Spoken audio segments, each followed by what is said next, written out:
안녕하세요. 광교산울교회 우리 성도 여러분. 저희들이 여름 특강을 시작해서 벌써 네 번째 시간에 이르렀습니다. 첫 번째는 우리가 탐식을 다뤘고요. 그 두 번째는 시기에 대해서 이야기했습니다. 세 번째는 나태 게으름에 대해서 이야기를 했죠. 오늘은 분노에 대해서 이야기할 텐데요. 마지막 4주와 5주는 이 분노를 두 번으로 나누어서 첫 번째 분노의 어떤 의미가 무엇인지, 그리고 또 의로운 분노란 무엇인지, 또 분노의 원인이 무엇인지, 왜 분노가 죄인지에 대해서 이야기할 거고요. 그 다음에 마지막 다섯 번째 주에는 분노의 어떤 결과, 그리고 분노를 해결하는 방법, 이런 것들에 대해서 이야기하려고 합니다. 지금까지 우리는 이 세 가지의 죄를 이야기를 하면서 주로 1세기부터 5세기경의 교부들의 문헌들을 우리가 집중적으로 다루고 또 성경 본문을 다루면서 이야기해 왔습니다. 어떤 분은 이렇게 생각하실지 모르겠어요. 왜 1세기부터 5세기경에 특별히 이러한 문헌들이 많이 있고 또 교부들은 이러한 이야기들을 많이 했는지. 사실 1세기부터 5세기는 우리 기독교 역사에 있어서 교리가 확립되는 매우 중요한 시기입니다. 삼위일체론, 구원론, 성화론, 여러 가지 이제 교리가 여러분들이 세례받기 위해서 세례문답, 교리 문답 교육을 받죠. 이때 배우는 많은 내용들이 그때 정립이 됩니다. 그런데 이 어떤 삼위일체 교리와 같은 그런 교리 외에 기독교인의 삶에 대한 부분도 그 시기에 굉장히 많이 다뤄지고 이야기되어져 왔습니다. 그런데 아쉽게도 우리 한국교회에서는 이 부분들이 많이 다뤄지지 않고 소개되지 않은 경향성이 있었는데요. 이 삶의 윤리, 초대교회 성도들이 어떻게 자신의 신앙을 지키면서 한쪽에서는 교리적 순수성과 삶의 순수성을 이 양쪽을 다 붙잡고 살았는지를 알기 위해서는 우리는 이 두 축을 다 이해하고 알아야만 합니다. 그래서 이 지금 우리 여름 특강 기간을 통하여서 어떤 삶의 축이 어떻게 초대교회 성도들을 형성해 왔고 또 이 초대교회 성도들의 삶을 통하여서 기독교가 폭발적으로 성장하고 이 복음이 온 세계에 전해지는 이 놀라운 역사가 일어났는지를 우리가 한번 이 시간을 통해서 좀 맛보려고 합니다. 특별히 오늘 분노에 대해서 이야기할 텐데요. 이것 또한 1세기부터 5세기경에 많은 분들이, 많은 교부들, 우리의 신앙의 선배들이 이 분노에 대해서 고민을 하면서 이 분노를 어떻게 해결할까 고민을 합니다. 그리고 그것을 소개하고 있죠. 이 분노의 문제를 해결하는 건 굉장히 어렵습니다. 저 또한 중학교 자녀를 또 초등학교 자녀를 두고 있는데요. 자녀들 키우다 보면은 화가 여기까지 막 목 밑에까지, 턱 밑에까지 차오를 때가 많이 있습니다. 이 화를 어떻게 다스릴까? 또 이것을 아이들에게 상처를 주지 않고 아이들에게 좀 슬기롭게 이것을 대할 수 있지 않을까라는 생각도 하지만 그걸 또 실패할 경우들도 굉장히 많습니다. 우리의 삶의 관계에서도 마찬가지죠. 우리를 힘들게 하는 사람, 나를 정말 애매하게, 무고하게, 나를 뒤에서 험담하고 나를 공경에 빠뜨리는 사람들을 우리가 얼마만큼 사랑해야 할까요? 이러한 나쁘고 그리고 악한 환경 가운데 우리는 아무 말도 하지 않고 화내지 않고 그냥 웃으면서 살아야 할까요? 이런 것들에 대한 고민이 많을 수밖에 없죠. 그래서 우리는 오늘 이 분노에 대해서 이야기를 해보려고 합니다. 예수님의 십자가는 모든 분노를 잠재운 역사적인 사건입니다. 그리고 화해의 일을 이룬 아주 우주적인 사건이라는 것을 여러분들은 잘 아실 것입니다. 이러한 십자가가 우리나라와 가정에와 다시금 우리를 새로운 의미로 다시 나타내고 또 우리를 새롭게 변화시키기를 항상 기도하고 또 간절히 바라는데 이 십자가가 우리의 삶 가운데 들어오기까지 굉장히 힘들죠. 그런 의미에서 우리는 분노에 대해서 굉장히 자세히 알아보면서 이 십자가가 분노에서 평화로, 화평으로, 샬롬으로 이루어낸 그 역사가 우리 삶 가운데서도 깊숙이 일어날 수 있도록 우리가 한번 이 시간을 통해서 우리를 재조명해 봤으면 좋겠습니다. 조금 학술적인 이야기인데요. 학문적인 이야기인데요. 이 분노라는 것을 처음으로 다룬 것은 1923년 조지 말콤 스트라톤이라는 분이 이 분노에 대해서 종교학적으로 이것을 처음으로 다루기 시작했습니다. 이 책의 제목은 Anger, Its Religious and Moral Significance라는 책인데요. 이 책을 통해서 각 종교들이 분노에 대해서 어떻게 이해하고 있는지를 이 말콤 스트라톤은 이것을 공부하고 그것을 연구해서 이야기했습니다. 특별히 이 종교들이 이 분노에 대해서 어떻게 이용하고 있고 이 분노를 어떻게 이해했는지에 대해서 우리가 좀 알아볼까 하는데요. 스트라토는 분노를 이해하는 이 종교들이 이해하는 세 가지 방식이 있다라고 이야기합니다. 첫째는요, 분노를 아주 중요하고 본질적으로 이해하는 종교가 있다라고 얘기합니다. 그 대표적인 종교가 바로 유대교와 이슬람교이죠. 이들의 신은요, 분노를 통해 인간을 다스립니다. 그렇기 때문에 분노는 신의 가장 중요한 성품 중에 하나입니다. 또 둘째로는요, 분노를 인정하지 않는 종교들이 있습니다. 분노라는 건 존재하지 않는다라는 거죠. 대표적인 종교가 바로 도교, 불교, 힌두교입니다. 여기에 우리는 좀 매우 익숙해 있죠. 우리는 도교, 불교 이런 문화권에서 우리나라가 형성되어져 만들어졌습니다. 불교는 모든 악한 감정, 그러니까 모든 고통의 감정들은 다 존재하지 않는 것이다. 인간이 만들어낸 어떠한 환영에 불과하다라고 생각합니다. 그래서 니느바라고 하죠. 니느바라 하기 위해서는 열반에 들어가기 위해서는 모든 인간이 가지고 있는 이 번뇌와 고통을 부정하고 그것으로부터 탈출하는 것이다라고 이야기합니다. 이 종교들은 근본적으로 인간의 욕구 자체를 부정합니다. 그리고 이 욕구를 부정해야만이 종교적인 최고의 경지, 신의 경지에 도달한다라고 이해하기 때문에 분노라는 감정 자체를 부정하고 존재하지 않는 것으로 여깁니다. 그래서 그것을 부인하라고 가르치죠. 마지막 세 번째는 사랑을 전제로 한 분노입니다. 이 대표적인 종교 아니면 뭐 인문학이라고 할까요? 정치 체계라고 할까요? 라고 하는 것이 바로 종교로서는 기독교, 또 종교와 유사하지만 종교라고 이야기할 수 없는 어떤 정치체계 철학이라고 얘기할 수 있는 것이 바로 유교입니다. 근데 유교라는 것은 이 분노를 어떠한 사람을 교정하기 위한 목적으로 사용하는 것입니다. 모든 것을 교정하기 위해서 분노한다는 것이죠. 그런데 이 기독교는 이 교정을 목적으로만 이 분노를 사용하지 않습니다. 사랑을 목적으로, 이 사랑을 목적으로 분노가 이루어진다는 점에서는 같은 거지만 기독교의 분노는 복수를 하나님께 맡긴다는 점에서 큰 차이점이 있습니다. 유교는 복수를 합니다. 복수를 하는 거죠. 인과응보의 법칙을 굉장히 중요하게 여깁니다. 그런데 우리는 분노하지만 그 분노는 통해 가지고 내가 그 사람을 원수 갚는 것에 목적이 있는 것이 아니라 분노는 하지만 그러나 모든 것의 변화와 그리고 원수 갚는 것은 하나님께 다 맡긴다는 점에서 굉장히 차이점이 있죠. 우리가 그 시편의 탄원 시들을 보면, 한탄 시들을 보면 우리가 정확히 알 수 있는데요. 시편을 보면 저주하는 시들이 있습니다. 분노를 막 발하죠. 그러나 마지막에 보면은 그 시의 마지막에 보면 항상 모든 원수는 하나님께서 갚아주십니다라고 하면서 끝나게 됩니다. 이 스트라톤의 분석이 우리에게 의미 있는 이유는요, 그가 기독교의 분노를 사랑을 전제로 한 분노라고 정의했기 때문입니다. 그 이유는 기독교 안에도 분노에 대한 양극단의 이해가 존재해 왔음에도 불구하고 사랑을 전제로 한 분노를 정통으로 받아들이고 있다라는 것을 규정해주고 있기 때문입니다. 제가 이제 양극단이 있다고 했는데요. 이 불교와 이슬람이죠. 분노는 존재하지 않는 거야 하면서 분노를 부인하는 사람들이 예전부터 기독교 안에도 있었습니다. 이원론에 빠진 사람이라고 얘기할 수 있죠. 또 한쪽에서는요, 양극단의 이슬람처럼 하나님께서도 분노를 통해 가지고 사람들을 위협해 가지고 그를 변화하게 만들려고 한다라고, 그리고 벌 주신다라고 이야기하는 그런 아주 극단적인 부류가 있었습니다. 그러나 기독교는 사랑이라는 것의 핵심에 있고 그 사랑을 바탕으로, 인간의 사랑이 아니라 하나님의 사랑이죠. 유교는 인간의 휴머니즘과 사랑, 인간 사랑이 바탕으로 한 분노라면 성경에서 말하고 있는 기독교의 분노와 그 사랑은 하나님의 사랑을 바탕으로 한 분노를 말하기 있기 때문입니다. 현대에 와서 기독교 안에는요, 분노를 죄라고 규정하는 이들과 정반대의 입장에 서는 사람들도 있었습니다. 이들은 분노를 창조시부터 하나님께서 주신 선물, 감정이기 때문에 우리의 영적 동반자로 여겨야 된다라고 이렇게 엉터리 주장을 하는 사람들도 있었습니다. 이렇게 주장하는 사람들은요, 현대 뇌과학을 영향을 받은 사람들이에요. 현대 뇌과학이 분노는 진화 시 생존을 위한 필수적인 요소였다고 주장을 합니다. 그렇기 때문에 어떻게 되죠?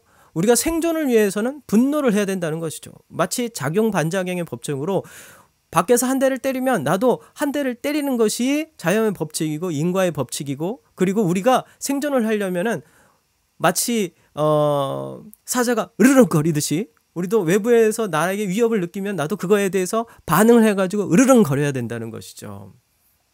이것이 바로 창조 때부터 있었다라고 주장하는 것입니다. 이런 이론을 수용하면 분노는 조절해야 할 요소이지만 근본적으로 선하다고 주장을 하게 됩니다.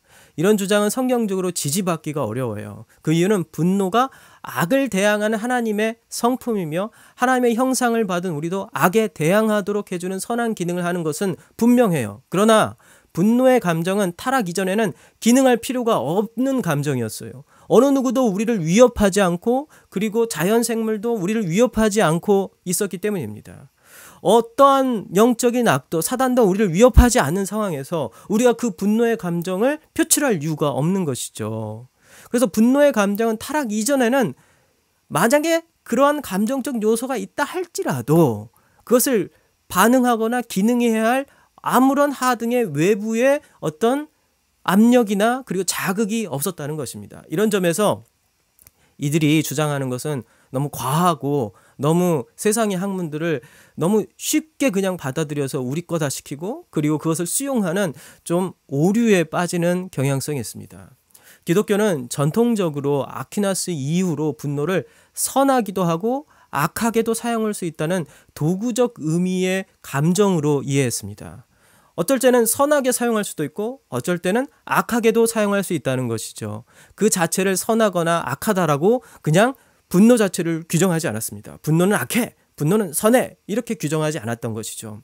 아퀴나스보다 그 이전 사람인 크리소스톰은 이유 없이 화를 내는 사람은 죄를 짓는 것이다. 그러나 이유를 가지고 화내는 사람은 그렇지 않다라고 말했습니다. 아퀴나스는 분노는 피의 순환과 관련이 있다라고 말하면서 마치 매우 현대적인 의학적 지식을 가지고 있는 것처럼 또 이야기합니다.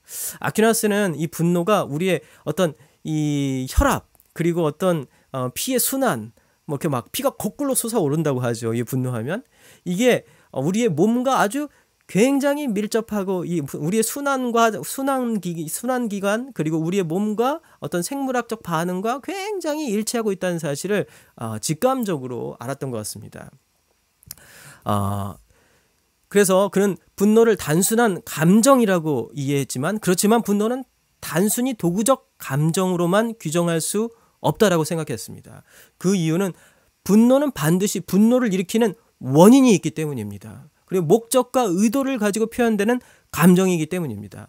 분노는 단순한 그냥 본능이 아니라는 거예요. 본능적 감정이 아니라 의도가 있고 목적이 있고, 그리고 또 분노를 일으키는 원인이 있다는 겁니다. 매우 이성적이고 합리적인 과정이 분노 안에 자리 잡고 있다는 사실을 아퀴나스는 알고 있었고, 우리 신앙의 선배들은 그것을 이해하고 있었다라고 볼 수 있습니다. 그래서 분노를 단순한 감정, 도구적 의미의 감정이 아니라 우리의 의지를 발동하고 우리의 지성과 우리의 어떤 생각을 발동한 어떤 이 악한 의도를 가지고 있는 죄의 요소가 있다라고 그들은 생각하고 있었던 것이죠. 그렇기 때문에 친원화 교수는 분노는 어떤 면에서는 선과 정의를 구별하는 방편이 될 수도 있다라고 이야기를 합니다. 바르게 분노를 내면 그것은 선이고, 또 바르게 분노를 내지 않으면 그건 어떻게 되겠죠? 악이겠죠. 우리는 그러면 여기에서 과연 의로운 분노란 무엇인가, 또 악한 분노가 무엇인가라고 생각해 볼 수 있습니다. 그러면 뭐 악한 분노가 무엇인가를 알기 전에 우리가 의로운 분노가 무엇인가를 알면은, 의롭지 않은 분노는 뭐겠어요? 모두 다 악한 분노가 되겠죠. 그래서 우리는 의로운 분노에 대해서 한번 오늘 같이 알아봤으면 좋겠습니다. 의로운 분노는 하나님도 분노하신다는 사실에서 그 기원을 찾습니다. 하나님이 분노하시면 그것은 의로운 분노겠죠. 악한 분노가 아니겠죠. 그럼 하나님은 어떻게 분노하시냐 이거죠. 우리가 하나님의 분노를 따라서 분노를 하면은 어떻게 돼요? 그때 의로운 분노, 죄짓지 않는 분노를 우리가 할 수 있다는 것입니다. 이것을 바로 신원화 교수는요, 의로운 분노를 하나님의 속성에 속해 있는 것이라고 이해를 합니다. 불의와 죄에 대해서 반응하는 것이고요. 그리고 하나님의 중요한 속성인 이 사랑에서 촉발되어서, 사랑에서 기원되어서 내는 어떤 분노의 감정은 바로 의로운 분노라는 것이죠. 여러분, 성경을 보면은요, 하나님께서 분노하신다는 표현이 많이 있습니다. 구약학자인 에리 펠크는요, 고대 근동 지방의 신들을 특징 지어주는 아주 중요한 특징이 있다고 말하는데요. 그것은 그들은 분노하기를 매우 잘했다는 것입니다. 그게 분노가 고대 어떤 근동 지방, 이집트 지방들에 있는 신들의 매우 특징적인 아주 분노를 잘 내는 것이 그 신들의 특징이었다는 것이죠. 하물며 특히 이집트 신들은요, 분노 조절 장애가 있었다라고 이야기합니다. 그런데 하나님은요, 이러한 신들과는 질적으로 차이가 있고 전혀 다른 어떤 신의 본성을 보여줍니다. 하나님은 불의한 죄에 대해서만 분노하시고 자신의 백성들에게 자비를 보여주시는 사랑을 전제로 한 분노만을 보여주셨습니다. 여러분들이 지금 읽고 있는 그 에레미야 선지서에도 보면 하나님의 분노의 표현들이 굉장히 많습니다. 이 하나님의 분노의 표현을 쓸 때 하나님이라는 그 칭호, 하나님이 가지고 있는 그 이름을 보면은요, 언제든지 야훼라는 단어가 등장합니다. 이 야훼라는 단어가 등장할 때 분노한다라는 말이 나옵니다. 그런데 그냥 God, 신이라는 표현으로 나온다면은요, 그때는 분노라는 표현이 나오지 않고요. 그때는 어떤 표현이 나오냐면 심판이라는 표현이 대부분 나옵니다. 왜 이것이 중요하냐면은 이 야훼라는 하나님의 이름은 매우 특별한 이름이어서 이스라엘과 언약적 관계, 아내와 남편의 관계, 그리고 부모와 자녀의 관계, 이런 식의 어떤 언약적 관계, 가족적 관계를 나타낼 때만 사용하는 단어가 야훼라는 하나님의 호칭입니다. 그래서 하나님 스스로가 나는 야훼다. 그리고 이스라엘 백성들이 하나님을 야훼라고 부를 때는 언제든지 이것이 특별한 가족관계, 언약의 관계, 약속의 관계에 있을 때만 이 표현을 사용한다는 것을 여러분들을 아셔야 됩니다. 그런데 하나님께서 분노하신다라고 할 때는 야훼 분노하신다, 야훼가 분노하신다, 이렇게 표현하시는 거예요. 그렇다면은 이 분노의 관계, 이 분노의 전제는 뭐죠? 언약적 관계가 있는 사람한테만 분노한다라는 거죠. 나에게 중요하고 의미가 있고 내 가족 같고 내가 책임져야 할 사람들에게만 하나님은 분노하시지, 내가 책임지지 않아도 되는 사람들에게는 절대 분노하지 않는다는 것이죠. 그냥 심판으로 바로 직행합니다. 하나님께서 이 하나님 분노한다라는 표현을 또 이 히브리어를 그리스어로 번역한 70연경이라는 책이 있어요. 거기에는 이 분노라는 단어를 이제 사용을 하는데요. 보통 그리스 신 하면 여러분들은 어떤 생각이 되게 변덕스러운 신들이죠. 이 그리스 신들이 화낸다라는 표현을 사용할 때는요, 어떤 그리스어를 사용하냐면 메니스라는 단어를 사용합니다. 그런데 구약의 그리스어 번역본인 72연경에는요, 하나님께서 분노하신다라는 말을 할 때 이 메니스라는 표현을 절대 사용하지 않습니다. 그 이유는 뭐냐면 이 메니스라는 단어가 의미하는 것은 시샘하다, 시기하다라는 의미를 그 안에 포함하고 있기 때문입니다. 시샘하면서 시기하면서 분노의 얼굴을 표현하는 거죠. 시기에서 여러분들이 이야기를 들었죠. 이 시기는 뭔가요? 남이 가지고 있는 거, 자기도 없고 자기가 없는 건데 남이 가지고 있어요. 그러면서 이 남이 없는 것을, 남이 가지고 있는 것을, 저 사람도 안 가졌으면 좋겠다. 그러면서 남의 것까지 뺏으려고 하는 그런 마음. 그러나 결코 그것은 내 것이 되지 않는 마음. 우리 다 자멸하자. 이런 식의 마음, 이런 식의 어떤 감정이 바로 이 시기라는 감정이잖아요. 이 시기는 그냥 내가 그것을 가지고 나도 그 수준에 올라가겠다는 뜻이 전혀 없어요. 어떻게든 저 사람이 그것을 갖지 않게만 만드는 거예요. 그 갖는 것이 화가 나고 그 사람이 그것을 갖고 있다는 것 자체가, 내가 없는 것을 갖고 있는 것 자체가 분노하고 그것이 싫은 거예요. 이러한 의미이거든요. 근데 하나님이 그러한 의미의 분노를 하고 계신다라는 것은 말이 안 되잖아요. 그러니까 이 메니스라는 단어를 구약에서는 절대 사용하지 않습니다. 그러나 그리스 신들은 분노한다, 화났다, 그런 이 메니스라는 단어를 즉각 사용해요.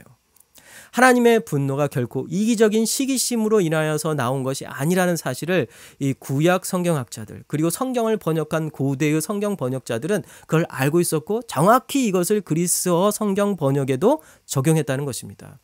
이것을 통해서 우리는요, 하나님의 분노의 대상이 언약적 백성, 하나님의 분노의 원인은 이유 없는 시기심이 아니라 불의와 죄라는 사실을 우리가 정확히 알 수 있습니다. 여기 굉장히 중요합니다. 하나님은 아무에게나 분노하지 않으세요. 하나님은요, 자신의 백성에게만 분노하세요. 이방인들에게 분노하지 않습니다. 자기와 관계없는 사람들에게 분노하지 않아요. 하나님은 자기의 백성들, 자기가 관심 있고 변화시키고 싶고 사랑하고 그리고 나에게 관심을 갖게 해주고 싶어하는 그 사람들, 구원하기 원하는 사람들, 하나님께서 선택한 자들에게만 분노하신다는 거예요.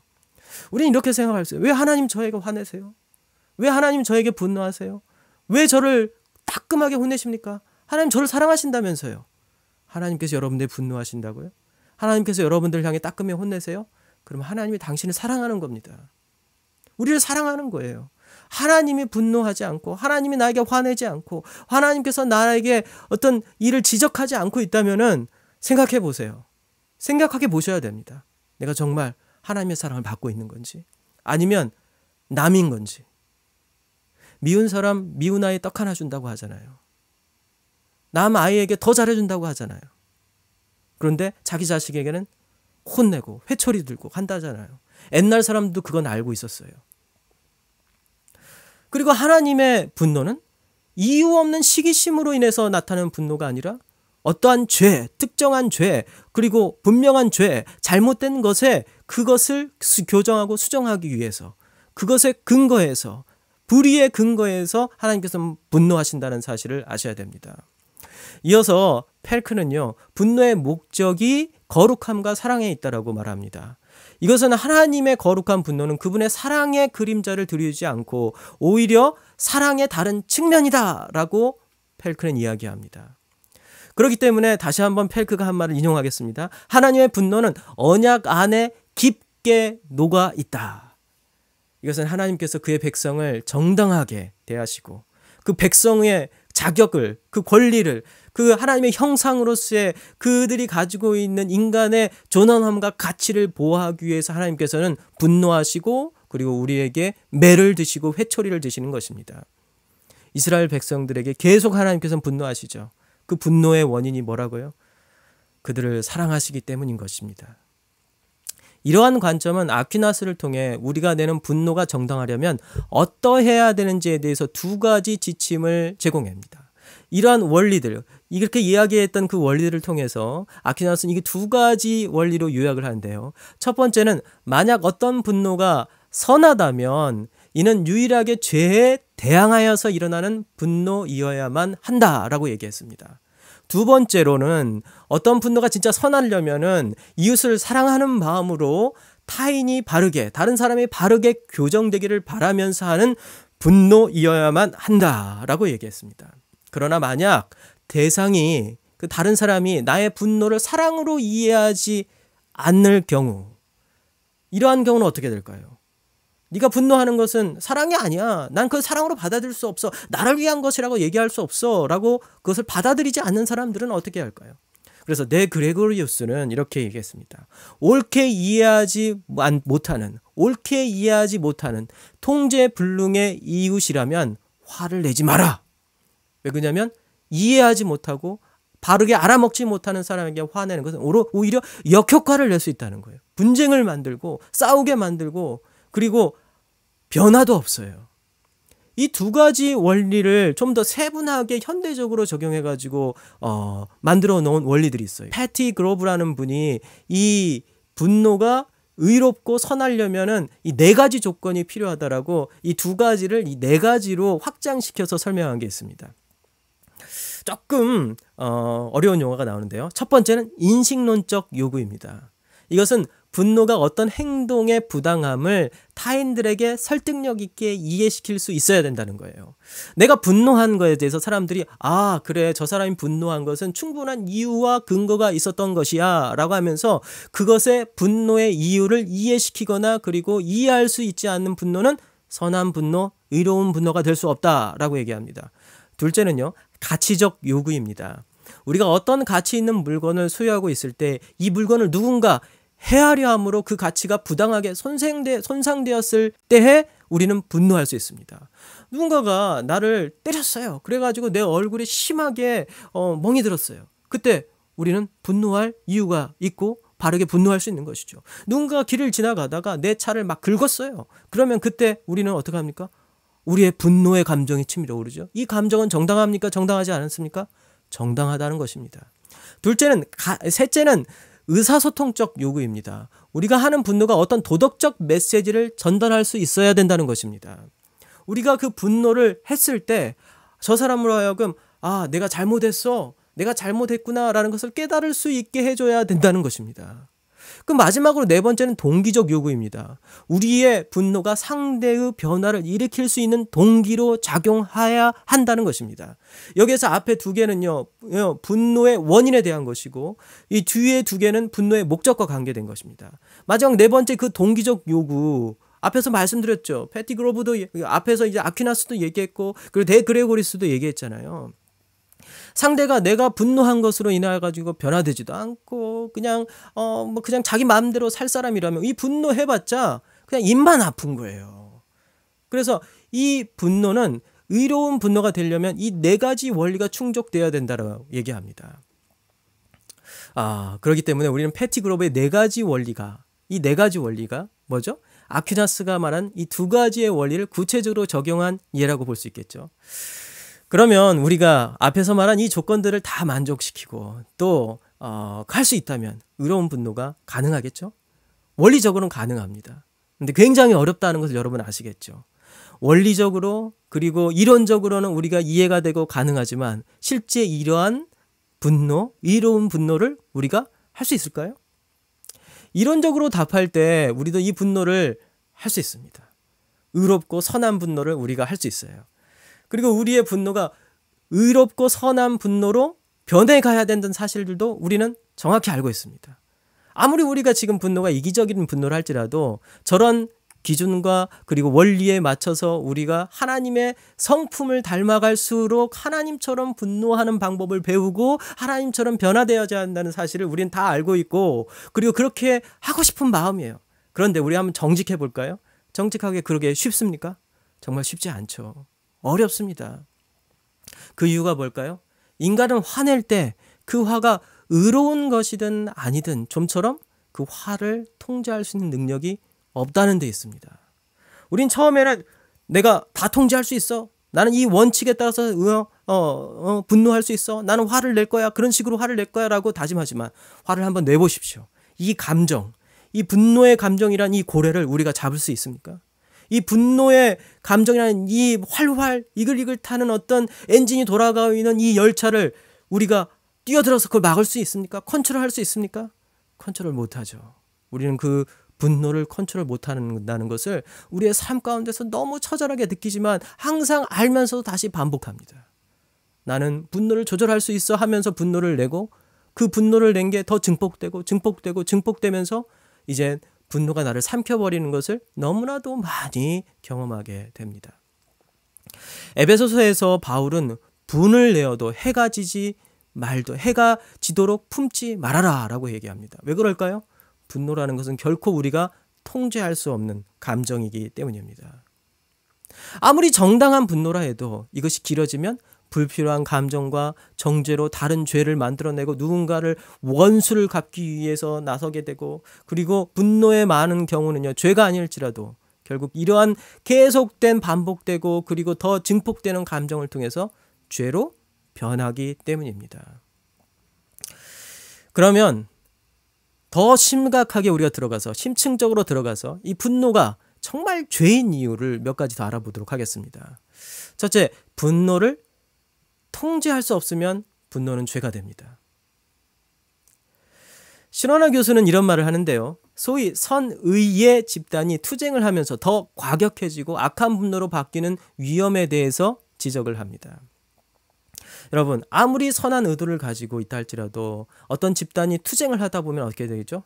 그 투쟁을 강하게 이 투쟁을 통해 가지고 자기가 원하는 목적을 이루기 위해서 어떻게 하죠? 더 강한 분노를 발산시키고 이 분노가 발산시키는 과정 가운데서 정당하지 않는 방법을 사용해서라도 자기가 원하는 것을 이룩해야 되고 그것이 정당한 것이라고 스스로의 체면을 걸게 만들게 됩니다. 그래서 바깥 사람들이 지적을 해도 그렇게 하면 안 돼라고 해도 결국 그것을 하게 되죠. 그레고리우스도 분노의 변질은 6가지의 6딸을 낳는다고 말했습니다. 여러분 이제 여러분들이 여기서 딸이라는 말에 대해서 여러분 반감이 가실 수도 있어요. 근데 고대 사람들은 이 딸이라는 의미를 아쉽게도 나쁜 의미, 죄의 의미로 사용할 때가 있습니다. 은유적 표현이기 때문에 여러분들 그냥 너그러이 받아주셨으면 좋겠습니다. 그것들은 불화, 우쭐해진 자아, 무례함, 소리 지르기, 화냄, 신성모독이라고 얘기했습니다. 다시 한번 볼까요? 불화, 우쭐해진 자아, 무례함, 소리 지르기, 화냄, 신성모독. 이것이 분노로 인해서 일어나는 현상들인 것이죠. 이러한 변질은요, 분노의 지속성과 깊은 관련이 있습니다. 성경은 분을 내어도 해가 지기 전까지는 내지 말아라. 해가 지기 전까지 다 해결하라라고 얘기합니다. 이것에 대해서 미국의 사우스보로 라브리의 대표 간사였던 디카이지는 아주 이 분노에 대한 건 연구로 굉장히 유명한데요. 이분이 이런 말을 했어요. 다른 사람에 대한 분노는 만일 그것이 하나님 보시기에 합당한 것이라면 수명이 짧다. 여러분, 여러분의 분노는 수명이 짧습니까? 아니면 분노라는 거 꼭 말을 막 크게 하고 화를 내고 그리고 소리를 지른다고만 분노가 아니란 거 아시죠? 마음속에 분노를 집어넣고 말도 안 하고 막 30일, 막 한 달, 그리고 뭐 2달, 석 달, 6달, 반년, 1년까지 가는 사람도 있으니까요. 여러분의 분노는 수명이 짧습니까? 그렇다면 그것은 하나님 보시기에 합당한 분노일 가능성이 커요. 그러나 수명이 길다. 그러면 생각해 보십시오. 결코 용서할 수 없는 지경에 이르게 되는 거죠. 왜 그럴까요? 수명이 길고 오래될수록 용서는 더욱더 힘들어지게 됩니다. 그리고 최악의 결과를 낳게 됩니다. 이것들은 분노의 두 번째 이유와 굉장히 연관성이 있습니다. 분노가 죄가 되는 두 번째 이유는 분노가 단순한 감정이 아니기 때문입니다. 분노는 그 안에 자기 합리화라는 이성적인 과정이 그 안에 자리 잡고 있습니다. 분노의 감정 전후로 자기의 그 분노를 합리화시키는 그런 기제를 가지고 있다는 거예요. 이것은 우리가 의식하든 그렇지 않든 우리 안에 분노를 합리화하는 과정이 있다는 것을 의미합니다. 이런 합리화 과정이 없이는 분노를 표출될 수가 없습니다. 내가 분노를 하는 이유는 반드시 제가 뭔가를 잘못했기 때문에 그런 거야. 그거에서 나는 합당한 반응을 해야 돼 라고 하면서 이성적인 자기를 설득하는 과정이 분노 앞에 있습니다. 거기까지는 선하고 의로운 분노가 될 수가 있어요. 그런데 분노를 낸 그 후의 과정, 그 후의 과정에는요, 내가 이 정도까지 분노를 내는 거 보니까 분노를 한번 탁 냈는데 내가 이 정도까지, 내가 이런 사람이 아닌데 이 정도까지 이 문제에 대해서 분노를 내는 걸 보니까 얘가 진짜 잘못했는가 보다. 이걸로는 안 되겠다. 더 큰 분노를 해야지 이 사람을 고칠 수 있다라고 스스로를 다시 합리화시킵니다. 그러면서 이 분노에 상대방의 반응을 보게 되는 거죠. 내가 분노한 것에 대해서 이 사람이 수긍하지 않잖아요. 그러면 이걸로는 부족해. 난 더 큰 분노가 필요해 하면서 더 큰 분노를 내기 시작합니다. 그래서 분노가 더욱더 증폭되는 것이죠. 이 분노에 증폭되는 과정에는 뭐가 있죠? 그것을 분노를 증폭할 수 있는 합리적이고 합당한 이유가 있다고 자기 자신을 설득하는 이성적 과정이 있다는 것입니다. 그래서 분노는 단순한 감정이 아니에요. 분노는 단순한 감정이 아니라 이성적인 과정이며 저 사람이 내 분노에 합당하게 반응하고 그러면서 내가 잘못했어요 라고 해야 되는데 내가 고칠게요 해야 되는데 고치지 않는 것을 보면서 이거로는 안 돼. 더 큰 분노가 필요해. 더 크게 혼내야 돼 라고 하면서 더 큰 분노를 내게 되죠. 그러면서 이 더 큰 분노는 뭐가 되죠? 합당하고 이성적인 과정을 거쳐서 더 큰 분노는 복수입니다. 일종의. 네가 나에게 내가 너를 고치려고 해주고 하는데 이걸 내 말을 무시해? 본때를 보여줄게 라는 것과 다를 게 없다는 것이죠. 그래서 분노와 복수는요 굉장히 동전의 양면처럼 같은 거의 굉장히 비슷한 기제를 가지고 있습니다. 아퀴나스는 우리가 이성적으로 복수를 결정한 후에 이것을 이루기 위해 분노의 감정을 증폭시킨다라고 지적합니다. 아퀴나스도 분노는 복수를 위한 악한 열망이라고 하였습니다. 그러므로 분노는 우발적인 것처럼 보이지만 실제로는 분노는 악한 의도를 포함하고 있습니다. 우리는 분노를 발산하면서 스스로 판단자의 지위를 획득하고 복수가 정당하다라고 판결합니다. 내가 널 복수하는 거야 라고 얘기하지 않으면서 네가 잘못했으니까 내가 더 강하게 화를 내고 강하게 내가 분노하는 거야 라고 하면서 이거 내가 분노하는 것은 네가 잘못했기 때문이야. 내가 이렇게 분노하는 거면 넌 진짜 잘못했어 라고 스스로의 판단자의 위치에 오르게 되는 것입니다. 이보다 더 위험한 것은 디영 교수, 이 칼빈 신학교의 디영 교수가 이걸 지적하는데요. 이 디영 교수가 지적하듯 정당화의 수준을 넘어서 우리의 기억조차도 뒤틀어서 그걸 왜곡하고 조작한다는 사실에 있습니다. 분노가 지나치면요, 우리의 기억을 조작하고 그리고 왜곡하면서 저 사람이 잘못하지 않은 것까지 하지 않은 것까지 더 만들어내고 왜곡시켜서 내가 분노하는 이유는 이거야 라고 이야기한다는 것이죠. 그렇기 때문에 결국 우리는 하나님의 자리에 우리를 두는 신성 모독의 죄를 분노를 통해서 범하게 됩니다. 야고보 사도는 이러한 상황에 대해서 이렇게 얘기합니다. 야고보서 1장 19절부터 20절인데요. 내 사랑하는 형제들아, 너희가 알지니 사람마다 듣기는 속히하고 말하기는 더디하며 성내기도 더디하라. 사람이 성내는 것이 하나님의 의를 이루지 못함이라. 지금 두 번째를 이야기했는데 이 두 번째 이유는 세 번째 이유와 연결이 됩니다. 그것은 바로 교만입니다. 분노의 이성적이고 합리적인 과정은 결국 교만으로 이어진다는 것입니다. 아까 전에 이미 말씀드린 것처럼 분노가 어디로 간다고요? 하나님의 자리에 자기 자신을 위치하는 최종 판단자의 권위를 스스로에게 부여해 준다는 것이죠. 하나님의 자리 위치에 올라간다는 건 어떤 의미입니까? 교만을 의미하는 것이죠. 교만의 큰 문제점은요, 스스로 자신이 교만하다는 사실을 알지 못한다는 것입니다. 매우 은밀하고 치명적인 죄입니다. 교만한 사람은 나 교만해요 라고 절대 이야기하지 않습니다. 자기는 겸손하다라고 얘기합니다.